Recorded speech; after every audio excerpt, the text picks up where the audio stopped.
मंडी बहाउद्दीन से मोहम्मद रशीद भट्टी की रिपोर्ट के मुताबिक वफाकी मुतसिब एजाज अहमद कुरैशी की खुसूसी हदायत पर इंचार्ज वफाकी मुतसिब रीजनल ऑफिस सरगोदा मुश्ताक अहमद अवान ने सूबाई मुतसिब ऑफिस मंडी बहाउद्दीन में खुली कचहरी लगाई, जिसमें वफाकी महकमों के खिलाफ अवाम की शिकायत सुनकर मौके पर ही रिलीफ दिलवा कर अवाम के मसाइल हल किए गए। ज़्यादातर शिकायत गैपको पोस्ट ऑफिस, पासपोर्ट ऑफिस की थी। इन महकमों के अफसरान ने ज़ाती तौर पर रिपोर्ट्स जमा करवाईं।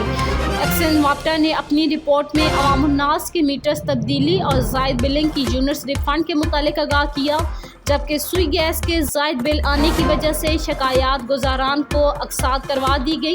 इंचार्ज वफाकी मुतसिब रीजनल ऑफिस सरगोदा मुश्ताक अहमद अवान ने अफसरान को हिदायत की है कि वो साइलिन को हर मुमकिन रिलीफ फराहम करें और इस हवाले से किसी कोताही को हरगिज़ बर्दाश्त नहीं किया जाएगा। साइलिन ने शिकायत के अजाले पर इंचार्ज वफाकी मुतसिब का शुक्रिया अदा किया।